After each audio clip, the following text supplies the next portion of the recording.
Elle revient avec maintenant cette invitation à rire de tout, de la guerre, des violences, des régimes corrompus, des catastrophes, mais aussi des petites et grandes joies du quotidien dans un environnement pas toujours facile. Nous partons sur les scènes du Liban avec notre invité de ce vendredi matin.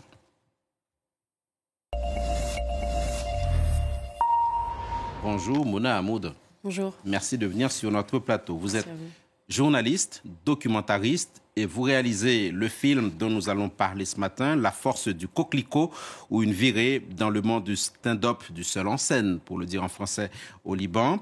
On va regarder tout à l'heure de quoi il est question en détail, mais avant cela peut-être, pourquoi décider de raconter le Liban sous l'angle de la légèreté du stand-up quand on attend de la gravité ?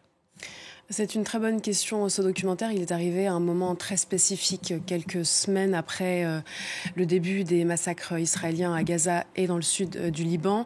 J'étais, en tant que journaliste, effarée par la couverture médiatique occidentale de ces deux régions-là.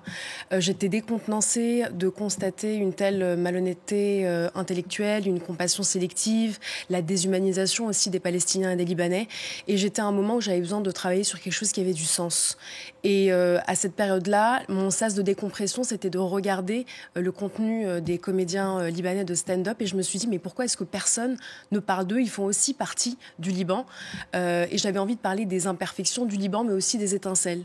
Et en faisant mes recherches, j'ai découvert qu'il n'y avait pas de documentaire sur le stand-up du Liban. Et le but n'était pas de faire un historique du stand-up, mais réellement de mettre la lumière sur les talents du Liban, qui sont pleins de courage, pleins de talent. Et j'ai eu envie de mettre la lumière sur le stand-up au Liban. Le Liban vu sous l'angle du stand-up, Mouna Hamoud, on regarde un extrait de la bande-annonce de votre film. On se retrouve dans quelques secondes. في ناس أكيد بينعقصوا هيك شوي إنه عم تحكي دين عم تحكي سياسة عم تحكي شو بدك نحكي يا خيي. I have an idea, I have something to say. لأنه stand up allows this. حكينا عن قصص كان في أجيال ما قدرت تحكي عنها قبل. عن جد كسرنا حيطان.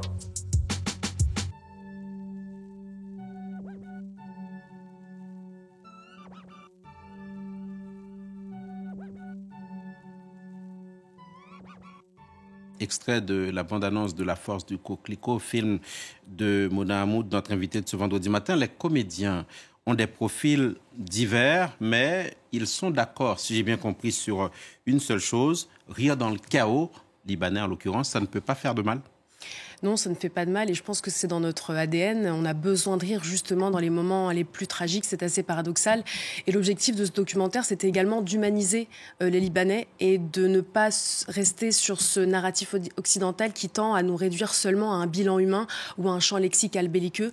Et comme vous l'avez dit, ces comédiens, ils ont tous des profils assez variés. Stéphanie Ralbouni, elle aime parler de sujets sociaux, sociétaux. Wissam Kamal a un humour un peu dark, un peu piquant.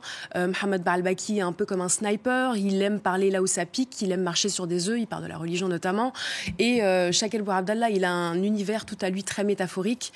Et il représente la diversité aussi qu'il y a au Liban. Et ils ont pris le parti de rire quand il ne reste plus rien ou plus grand-chose. Je vous propose, allez, on se remet dans le film, d'écouter un extrait de ce que dit Stéphanie Ralbouni. On se retrouve aussi dans quelques secondes.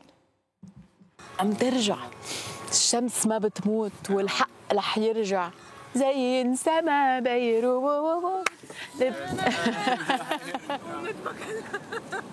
نحن لأنه بأوضاع خرا لازم نضحك كل حدا عنده كوبينج ميكانيزم معين أنا أي كوب بإني أضحك على القصص في أشياء حتى بالثيرابي إذا بتقوليها على صوت عالي بترتاحي فأنا لإلي هو الستيج أكيد الستيج مثلي ومثل كتير كوميديانز هو نوع من ثيرابي بس ثيرابي اللي بتعرفي اللي بتحسي عم ترجع لك دغري بذات الوقت. Le rire, Mouna Hamoud, qui sert de thérapie, l'humour, outil politique. Est-ce qu'on peut dire, en regardant votre film, qu'on peut en conclure que rire au Liban, c'est un peu une arme de résistance massive. Complètement, le rire pour la survie, la scène pour résister, et on le comprend dans le documentaire. Et la question, c'était également de savoir comment est-ce que l'art agit dans les sociétés fragilisées et éprouvées. Et on découvre, sans grande surprise, que l'art, l'expression scénique, d'aller sur scène, de dire les choses à voix haute, est extrêmement important. C'est une forme de guérison. Moi, je sais que pendant cette période où j'ai travaillé sur ce documentaire, j'étais pétrie de douleur de ce qui se passait à Gaza, de ce qui se passait au Liban. Ça m'a énormément aidée.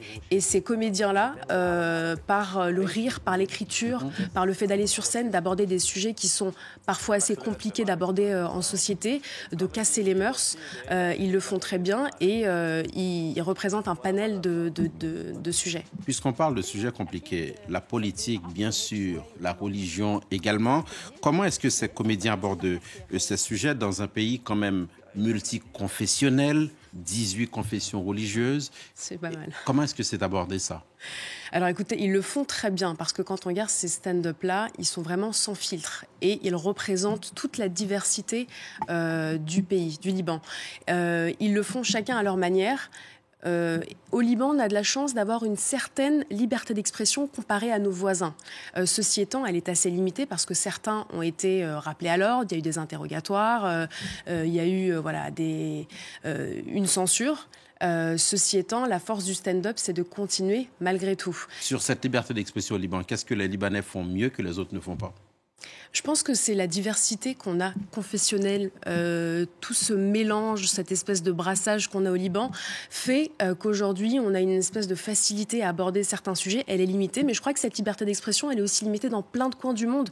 On a aussi ce mythe occidental qui dit que en Occident, on peut parler de beaucoup de sujets. Je pense que c'est fragilisé de plus en plus. On peut heurter. Il peut y avoir des polémiques. Certains humoristes peuvent être considérés aussi comme des parias pour dire certaines choses.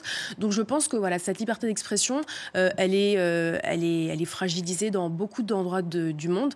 Mais au Liban, je trouve qu'on se débrouille plutôt pas mal. Et comment est-ce que cet humour est accueilli par peut-être les plus conservateurs? Parce que cet humour peut être assez corrosif parfois. Oui, complètement, vous avez raison, puisque là, c'est vraiment jeter un pavé dans la mare. On est dans une société qui est assez patriarcale, qui peut être parfois conservatrice, et donc ces sujets-là, ils peuvent déranger. Mais les comédiens continuent malgré tout d'aller sur scène, d'aborder certains sujets, et c'est aussi une porte au débat. C'est-à-dire qu'on est dans une salle où parfois on peut heurter, on peut piquer au vif certaines personnes, mais c'est une manière de parler de sujets qui peuvent fâcher parfois. Sur la différence en termes d'humour entre ce qui peut se dire au Liban et ce qui peut se dire dans d'autres pays arabes, Mouna Hamoud, je vous propose qu'on regarde un autre extrait de votre film. On écoute Wissam Kamal. On est à l'aéroport. دبي ودبي كتير راقية كتير كتير حلوة كل شيء كلاس كل شيء منظم كل شيء حلو لما حدا يتأخر على الطيارة بيطلع صوت هيك Dear passengers of Jordanian Airlines Please report to the gate because we are taking off in shortly. Thank you. أنا ورايح من مطار بيروت على دبي طلع صوت نداء نهائي وأخير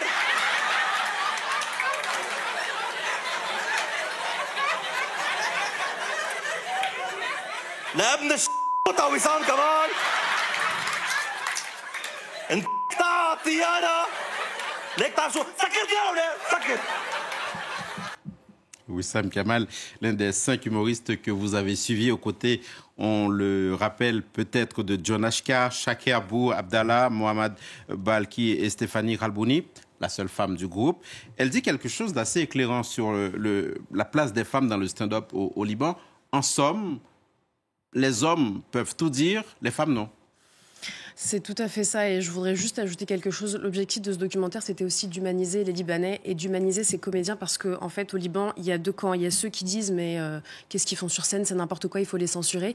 Et il y a ceux qui respectent leur travail. Et donc l'objectif, c'était aussi de les avoir dans un univers un peu plus intime, avoir leur côté vulnérable, et de faire en sorte que les gens puissent s'identifier à ces comédiens. Et pour Stéphanie, malheureusement, la place de la femme au Liban, dans d'autres pays arabes, mais aussi dans le monde, elle est en danger, et surtout quand elle est exposée au regard des autres. Stéphanie, elle a un parcours qui est assez particulier. C'est une femme très forte qui a commencé il y a plus de 10 ans le stand-up. C'est la seule femme.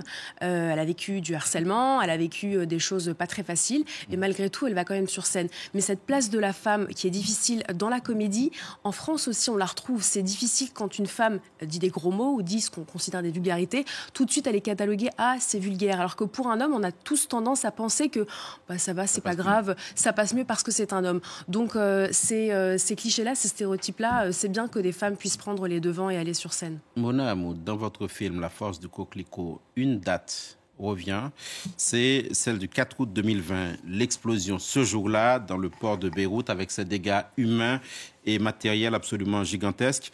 Les humoristes se sont emparés de cette date, de ce trauma. Tout le monde en convient, il y aura un avant et un après 4 août 2020. Malheureusement, c'est une réalité, que ce soit pour tous les Libanais de près ou de loin, il y a un avant et il y a un après 4 août. C'est toujours aussi difficile pour certains de passer à côté du port. Par exemple, Stéphanie Ralbouni m'expliquait qu'à chaque fois qu'elle passe à côté du port, elle ouvre les fenêtres de sa voiture au cas où il y a une explosion pour que le verre ne vienne pas sur son visage, sur elle. Donc les stigmates sont encore là, et à tous les niveaux, que ce soit au niveau de la comédie, de la vie de tous les jours, parce que le danger est venu dans nos maisons. C'est pas comme quand il y a une guerre, on s'attend à ce qu'il y ait des bombes, du bruit. Là, vous êtes assis chez vous, vous faites votre vie tranquillement, et tout d'un coup, une secousse très violente vient vous tirer de votre vie. Donc, c'est un événement qui a énormément marqué tous les Libanais de la diaspora, mais également les Libanais au Liban. Un mot rapide sur la fleur, symbole de votre film, le coquelicot. Pourquoi le coquelicot? J'étais à la recherche d'un titre qui soit assez métaphorique, surtout qui a un rapport avec l'enracinement. Au début, j'ai pensé à une plante. Je me suis dit, c'est pas assez poétique. J'ai cherché, j'ai trouvé des fleurs. Et puis, j'ai réalisé que le coquelicot a une très forte symbolique dans la culture populaire palestinienne. Il y a la pastèque, il y a le kéfier, mais il y a aussi le symbole du coquelicot qui symbolise l'attachement viscéral du peuple à la terre. Et dans le contexte dans lequel j'ai fait ce documentaire-là, pour moi, c'était comme une évidence de l'appeler la force du coquelicot. On peut retrouver sur les plateformes votre film. Merci beaucoup. Merci à vous. Mona Hamoud d'être venue jusqu'à nous, réalisatrice de le symbole du coquelicot, la force du coquelicot. Merci, c'était l'invité de À la Une.